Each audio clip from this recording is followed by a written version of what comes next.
Everyone, welcome to my channel. तो आज हम लोग पढ़ेंगे Indian partnership act. Indian partnership, partners का मतलब तो आप लोगों को पता ही होगा कि जब दो या दो से ज़्यादा लोग मिलके कोई एक फर्म चलाते हैं, बिजनेस करते हैं, तो वो पार्टनर्स कहलाते हैं। एंड इसके अंदर आज हम लोग दो चैप्टर्स पढ़ेंगे इसके इंडियन पार्टनरशिप एक्ट के। सबसे पहले चैप्टर नंबर 1 आएगा, सेक्शन नंबर 1। सेक्शन नंबर 1 के अंदर बेसिकली ये बताया गया है कि ये जो हमारा एक्ट है ये आया किस दिन था। 1 अक्टूबर 1932 के अंदर आया था ये। सेक्शन नंबर 2 बात करता है डेफिनेशंस के बारे में, और जैसे जैसे मैं आप लोगों को सेक्शंस कराती जाऊंगी वैसे वैसे ही मैं आप लोगों को सारी डेफिनेशंस बताती जाऊंगी। और सेक्शन नंबर 3 बात करता है, अब आप लोग इंडियन पार्टनरशिप एक्ट आप लोगों ने कॉन्ट्रैक्ट जो हमारी बुक होती है उसके अंदर पढ़ा होगा। तो सेक्शन नंबर 3 सिंपल ये बात करता है कि जो हमारे इंडियन कॉन्ट्रैक्ट के अंदर जो सेक्शंस या फिर जो प्रोविजंस रिपील नहीं किए गए हैं, ख़त्म नहीं किए गए हैं, उसको भी फॉलो किया जाएगा इंडियन पार्टनरशिप एक्ट के अंदर। Unrepealed provisions of Indian contract act, मतलब कि कॉन्ट्रैक्ट लॉ के अंदर जितने भी प्रोविजंस हैं उन सबको फॉलो किया जाएगा इंडियन पार्टनरशिप एक्ट के अंदर भी, ठीक है। लेकिन जो भी एक्सेप्शंस होंगी वो हमें हर सेक्शन के अंदर बताई गई है। उसके बाद आता है चैप्टर नंबर 2। चैप्टर नंबर 2 क्या बोलता है? Section number 4। सेक्शन नंबर 4 बात करता है हमारी डेफिनेशन के बारे में, किसकी? पार्टनरशिप, पार्टनर, फर्म और फर्म नेम के बारे में। अब ये पार्टनरशिप क्या होती है?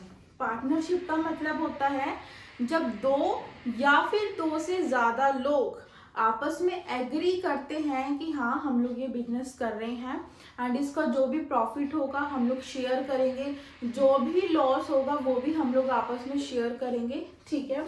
तो उसको ही हम लोग बोलते हैं पार्टनरशिप। पार्टनर्स भी वही होते हैं, मैं आप लोगों को एक बार पढ़ के सुना देती हूँ। सबसे पहले आएगा पार्टनरशिप। बेयर एक्ट खोल लेना, बेयर एक्ट से ही मैं पढ़ा रही हूँ आप लोगों को। Partnership act is the relationship between the persons who have agreed to share the profit of business carried on by all or any of them acting for all। मतलब कि इसके अंदर बताया गया कि पार्टनरशिप क्या है? एक ऐसा relationship between who have agree, जो क्या कर रहे हैं, जो एग्री कर रहे हैं शेयर, जो प्रॉफिट है और जो लॉस है वो आपस में शेयर करने के लिए। या तो, और ज़रूरी नहीं है कि जो मान लो एक फर्म के 3 पार्टनर्स हैं, उन तीनों का काम करना बहुत ज़रूरी है। दोनों के बिहाफ पे एक पार्टनर अगर काम करे तो वो भी चलता है, लेकिन जो पार्टनर्स हैं वो तीनों पार्टनर्स ही कहलाए जाएंगे। सिर्फ जो एक पार्टनर काम कर रहा है वो सिर्फ वहाँ का ओनर नहीं कहलाया जाएगा, ठीक है। उसके बाद आ गया पार्टनर। पार्टनर्स वही है वो पर्सन जो क्या करते हैं, पार्टनरशिप को चलाते हैं, ठीक है, एंड एंटर करते हैं पार्टनरशिप के अंदर। पार्टनरशिप के अंदर एंटर करते हैं जो लोग, उसको बोलते हैं पार्टनर्स। फर्म क्या है? जो पार्टनर्स जो कलेक्टिवली काम करते हैं उसको फर्म बोला जाता है। फर्म नेम वही हो गया, जो भी वो फर्म चला रहे हैं उसका जो नाम हो गया वो हो गया फर्म नेम, ठीक है। एक बार दोबारा से आप लोगों को बताती हूँ, ध्यान से सुनना। पार्टनरशिप वो होता है जहाँ पर दो या दो से ज़्यादा लोग एग्री कर रहे हैं for what? For sharing the profit और लॉस। पार्टनर्स वो है जहाँ पे लोग क्या कर रहे हैं, एंटर कर रहे हैं पार्टनरशिप के अंदर, वो पार्टनर्स कहलाएंगे। फर्म, जब 3-4 लोग आपस में मिलके कोई काम कर रहे हैं, कोई इंडस्ट्री चला रहे हैं, कोई फर्म चला रहे हैं, उसको फर्म कहा जाता है बेसिकली। और जो फर्म नेम है, फर्म नेम वही है जो आपके बिजनेस का नाम होगा, उसको ही हम लोग फर्म नेम कहेंगे।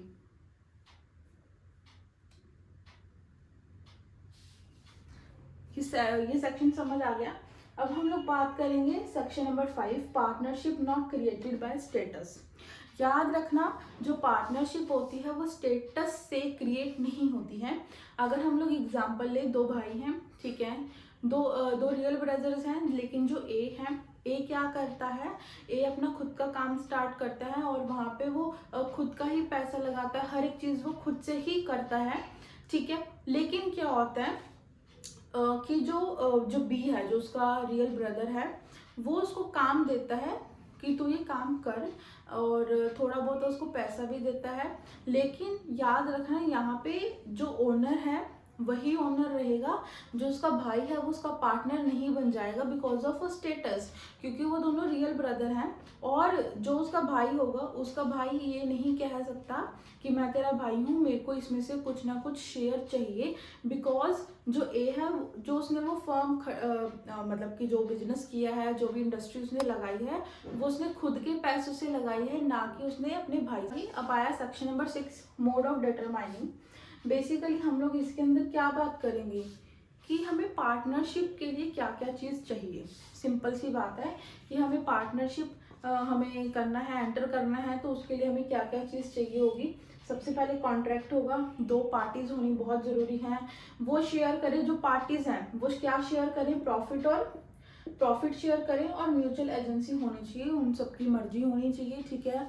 और जो भी एग्रीमेंट होगा, जो भी सारी चीज़ें होंगी, वो आपस में मिलके एग्री होना चाहिए। ऐसा ना हो कि कोई पार्टनर कुछ और बोल रहा है एंड कोई दूसरा पार्टनर कुछ और बोल रहा है, तो वहाँ पे वो एग्री नहीं होता है। तो सबसे पहले आ जाएगा। अब यहाँ पे कुछ एक्सेप्शंस बताई गई हैं। क्या बताई गई हैं? एक्सेप्शंस बताई गई हैं, याद रखना। Mode of determining contract, 2 parties, profit को शेयर करना है, और म्यूचुअल एजेंसी, 4 चीजें हो गई। अब हम कुछ एक्सेप्शंस पढ़ेंगे कि कहाँ पर उन लोगों को पार्टनर नहीं माना जाएगा। बेसिकली सेम यही वाली चीज है। यहाँ पे हमने क्या पढ़ा, स्टेटस, कि 2 भाई हैं, 2 बहनें हैं, वो क्या है, जो स्टेटस होता है, स्टेटस से आपको पार्टनरशिप या फिर आप पार्टनर नहीं बनते हो किसी फर्म के। तो वही सेम है एजेंट और जो सर्वेंट होता है। एजेंट और सर्वेंट का क्या काम होता है कि जो भी उनका मास्टर होता है उसकी हमें सारी बात माननी पड़ती है, वो हमें जैसे जैसे काम बताता है हमें वैसा काम करना पड़ता है। अब यहाँ पे क्या है कि जो सर्वेंट है, जो उसका मास्टर है, उसको उसकी बात माननी पड़ेगी। जैसा मास्टर बोलेगा उसको सर्वेंट को वैसा काम करना पड़ेगा। बट इट डजंट मीन कि जो सर्वेंट है वो वहाँ का पार्टनर बन जाएगा, बिकॉज पार्टनर तो मास्टर ही रहेगा। जो सर्वेंट है वो मास्टर के बिहाफ पे बिजनेस का, फर्म का काम कर रहा है। तो ये एक एक्सेप्शन है। दूसरा आ गया डिसीज्ड पार्टनर। डिसीज्ड का मतलब होता है जो लोग मर जाते हैं। डिसीज्ड पार्टनर की वाइफ और उसके बच्चे, जो मान लो एक पार्टनर था लेकिन उसकी डेथ हो गई है कुछ टाइम के बाद, और वहाँ पे ऑब्वियस सी बात में उसकी डेथ हो गई है, लेकिन जो फर्म है वो चलती रहेगी, ठीक है, क्योंकि जो बाकी पार्टनर्स हैं वो तो उस फर्म को चला ही रहे हैं। लेकिन अब यहाँ पे ये जो वाइफ होगी और जो चाइल्ड होंगे, ये क्या करेंगे, वहां से प्रॉफिट लेंगे, और लॉस भी उसको देना पड़ेगा, जो भी नुकसान होगा। बट इट डजंट मीन कि वाइफ और जो चाइल्ड है वो वहां के पार्टनर बन गए हैं। वो पार्टनर बन सकते हैं by agreement, by contract. But जब उसकी डेथ हो गई है, डेथ के बाद उसको प्रॉफिट मिल रहा है और वो लॉस दे रही है उसकी वाइफ, इट डजंट मीन कि वो पार्टनर कहला। थर्ड आ गया मनी लेंडर। वो भी ऐसा ही है, उसको पार्टनर नहीं माना जाएगा। बेशक वो काम करेगा फर्म का, बिजनेस का, बट उसको पार्टनर नहीं माना जाएगा। सेक्शन नंबर 7 क्या बात करता है? सेक्शन नंबर 7 बात करता है पार्टनरशिप एट विल। विल का मतलब क्या होता है? इच्छा, ठीक है। और सेक्शन नंबर 8 बात करता है पर्टिकुलर पार्टनरशिप। याद रखना, पार्टनरशिप एट विल। अब हमारी जो मतलब जो पार्टनर्स हैं, और कई बार क्या होता है, जो लोग होते हैं पार्टनरशिप एट विल करते हैं। पार्टनरशिप एट विल का मतलब है कि जब हमारा मन चाहेगा हम पार्टनर नहीं रहेंगे, जब हमारा मन चाहेगा हमें फर्म छोड़ देंगे, जब भी हमारा मन करेगा हम ये 1 साल के लिए करेंगे, उसके बाद हम लोग ये छोड़ देंगे। तो बेसिकली इसमें कॉन्ट्रैक्ट नहीं होता है। यहाँ पे वो अपनी मर्जी से कभी भी फर्म को बंद भी कर सकते हैं, चला भी सकते हैं, कुछ भी कर सकते हैं, वो उनकी मर्जी है, ठीक है। अब आप लोग ये बेयर एक्ट में पढ़ोगे, where no provision is made by contract, मतलब कोई भी प्रोविजन क्या नहीं किया गया है, कॉन्ट्रैक्ट से नहीं किया गया है, between the partners for the duration of their partnership. Duration का मतलब कि जो पार्टनरशिप की ड्यूरेशन है कि वो 1 साल के लिए पार्टनर रहेंगे, 2 साल के लिए, 6 महीने के लिए। तो इस चीज के ऊपर कोई भी कॉन्ट्रैक्ट नहीं किया गया है बाय द पार्टनर्स, कोई कॉन्ट्रैक्ट नहीं किया गया है। ये डिपेंड है इनकी इच्छा पर। जब इनका मन चाहेगा ये छोड़ के फर्म को चले जाएंगे, जब इनका मन चाहेगा ये आ जाएंगे वापस, ठीक है, कोई भी कॉन्ट्रैक्ट नहीं है। लेकिन सेक्शन नंबर 8 क्या कहता है, पर्टिकुलर पार्टनरशिप। पर्टिकुलर मतलब कि इसके अंदर कॉन्ट्रैक्ट होता है, समझ गए, इसके अंदर कॉन्ट्रैक्ट होगा। कॉन्ट्रैक्ट क्यों होगा, क्योंकि इसके अंदर इन्होंने हर एक चीज को स्पेसिफाई किया गया है कॉन्ट्रैक्ट के अंदर कि हम ये फर्म चलाएंगे, हम ये फर्म 2 साल तक चलाएंगे एंड ये जो पर्टिकुलर पर्सन है ये इतने टाइम तक इसका क्या बोलते हैं कि पार्टनर रहेगा। ये सारी चीजें हम इसके अंदर पर्टिकुलर पार्टनरशिप के अंदर करेंगे। एक बार मैं आपको ये भी पढ़ के सुनाती हूँ। A person may become a partner with another person in a particular adventures and undertaking they make a contract for a partnership or for a duration of a firm। वो क्या करते हैं, इसके अंदर वो कॉन्ट्रैक्ट करते हैं पार्टनरशिप का और ड्यूरेशन का पार्टनरशिप की। ठीक है, अब हम लोग बात करेंगे चैप्टर नंबर 3। सॉरी, ये चैप्टर नंबर 2 नहीं है, ये चैप्टर नंबर 3 है। चैप्टर नंबर 3 बात करेंगे section number 9, general duties of partner. अब जो पार्टनर होता है उसकी कुछ ड्यूटीज भी होती हैं नहीं होती है पार्टनर की ड्यूटीज। ऑब्वियस ही बात है, जब हम लोग इतना बड़ा स्टेप लेते हैं, हम लोग किसी फर्म का पार्टनर बनते हैं, तो हमारी भी कुछ लायबिलिटीज और हमारी कुछ ड्यूटीज होती हैं। तो इस चैप्टर के अंदर, चैप्टर नंबर 3 के अंदर हम लोग यही पढ़ेंगे, ड्यूटीज, लायबिलिटीज, राइट्स। ठीक है, ये सारी चीजें। तो सेक्शन नंबर 9 किस चीज की बात करता है, general duties of partner. Duties of partner, ये ऊपर वाला हमने पढ़ लिया chapter number 2। Section number 4 definition. 5 partnership not created by status. Section number 6 mode of determining. Section number 7 partnership at will. Section number 8 partnership, particular partnership. ठीक है, chapter number 3 बात करता है section number 9, general duties of partners. General duties क्या है, सबसे पहले duty यही बनती है कि जो पार्टनर्स हैं बेसिकली उनका कुछ कॉमन इंटरेस्ट होना चाहिए, कि उन्होंने कुछ ना कुछ कंट्रीब्यूट किया होना चाहिए, तभी वो पार्टनर बनेंगे। अब वो पार्टनर बन गए हैं तो ऑब्वियस ही बात है, जब वो एक बिजनेस चला रहे हैं तो वो उसमें से क्या लेंगे, फायदा लेंगे, अपना एडवांटेज लेंगे। ये उनकी ड्यूटी है, ऑब्वियस ही बात है, ड्यूटी है कि आप अपना प्रॉफिट भी लोगे और आपको लॉस भी देना पड़ेगा। जितना आपने उसमें इन्वेस्ट किया उसके हिसाब से आप लोगों को प्रॉफिट लेना पड़ेगा और जो लॉस है वो देना पड़ेगा। उसके बाद है फेथफुल। आपको बिल्कुल फेथफुल का मतलब समझते हो ना, कि बिल्कुल आपको फ्रॉड नहीं करना है, आपको जो भी आपको काम करना है सच्चाई से करना है, मन से करना है। ट्रू अकाउंट्स, आपको कोई भी घपला नहीं करना है। ठीक है, और जो भी इंफॉर्मेशन है आपके बारे में, आप लोगों को बिल्कुल सही जो भी डॉक्यूमेंट्स होते हैं, जो भी जितनी भी लीगल उसमें जितनी भी डॉक्यूमेंटेशंस होती हैं उसमें आपको बिल्कुल सही इंफॉर्मेशन फिल करनी है। ये हर पार्टनर की ड्यूटी बनती है। General duties of a partner, सबसे पहला क्या आ गया, आपको एडवांटेज लेना पड़ेगा, ऑब्वियस ही बात है, लॉस देना पड़ेगा, प्रॉफिट लेना पड़ेगा। दूसरा आ गया कि आपको कोई भी फ्रॉड नहीं करना है, हमेशा सच बोलना है और सच्चाई से ही सारा काम करना है। तीसरी चीज आ गई कि आपको कोई घपला नहीं करना है। फोर्थ चीज आ गई कि आपको लीगल डॉक्यूमेंटेशंस में इंफॉर्मेशन बिल्कुल सही देनी है, कोई भी गलत इंफॉर्मेशन नहीं देनी है। ठीक है, सेक्शन नंबर 10 बात करता है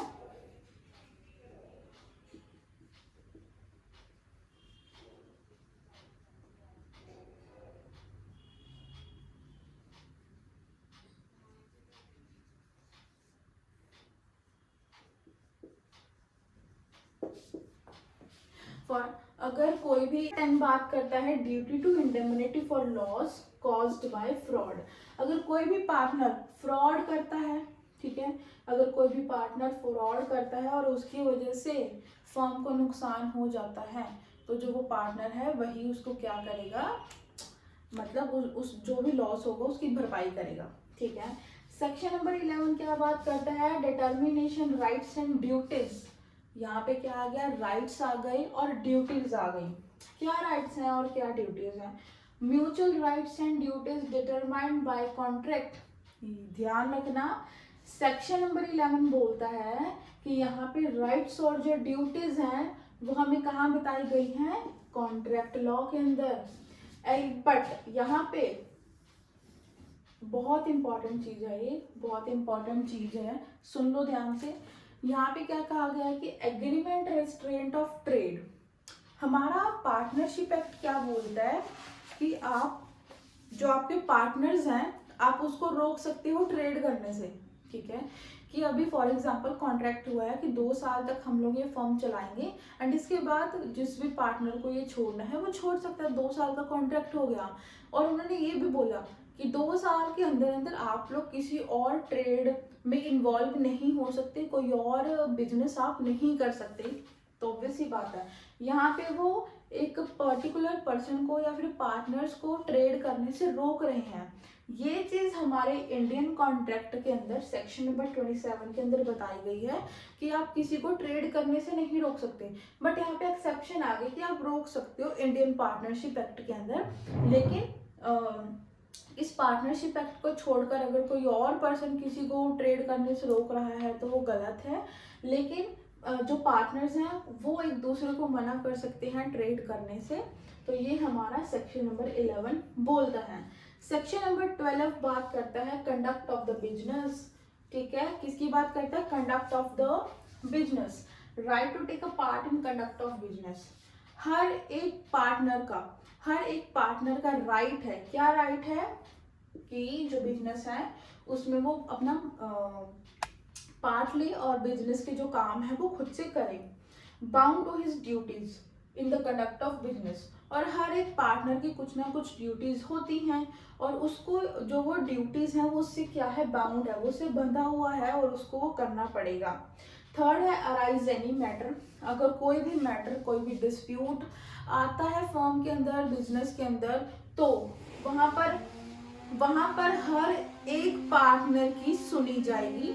अगर कोई भी पार्टनर उस चीज को डिसएग्री कर रहा है तो बाकी जो 2 पार्टनर्स हैं वो खुद से मिलकर उस चीज को एग्री नहीं कर सकते। ठीक है, तो अगर कोई भी मैटर होगा और उसमें हमें कोई भी डिसीजन लेना है तो हमें हर एक पार्टनर की कंसेंट चाहिए।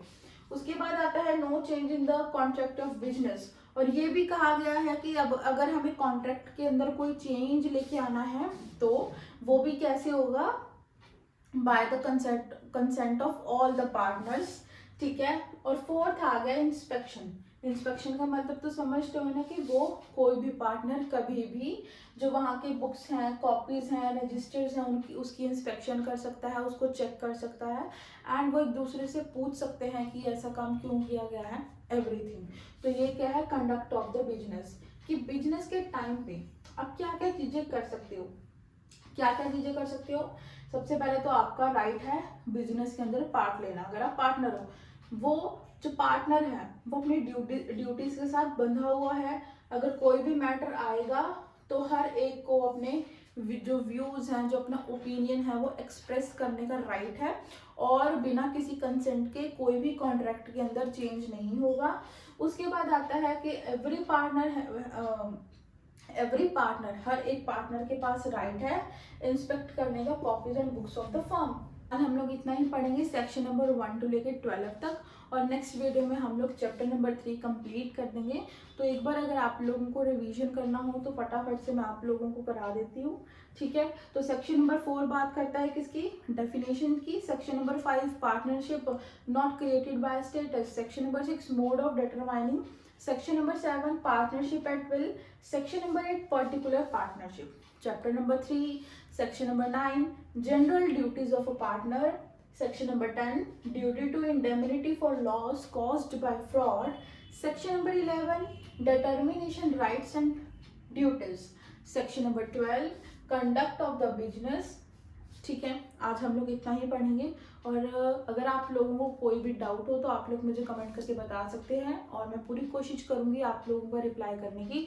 इसके नोट्स आप लोगों को मेरे इंस्टाग्राम आईडी पे मिल जाएंगे एंड अगर आप लोगों को किसी भी सब्जेक्ट के नोट्स चाहिए तो आप लोग मुझे डीएम कर सकते हो, कमेंट कर सकते हो। ठीक है, और उसके बाद आप लोगों को एक छोटा सा टेस्ट ले लिया जाए। अब आप लोगों को बताना है कि कंडक्ट ऑफ बिजनेस के अंदर क्या क्या पॉइंट्स आएंगे। अब आप लोगों को कमेंट करके बताना है। ठीक है, एंड फिर जिसका भी कमेंट जो है बिल्कुल सही होगा, एंड चिटिंग नहीं करनी है, जिसका भी कमेंट बिल्कुल सही होगा मैं उसके कमेंट को लाइक करूंगी एंड रिप्लाई करूंगी। And thank you so much, bye bye.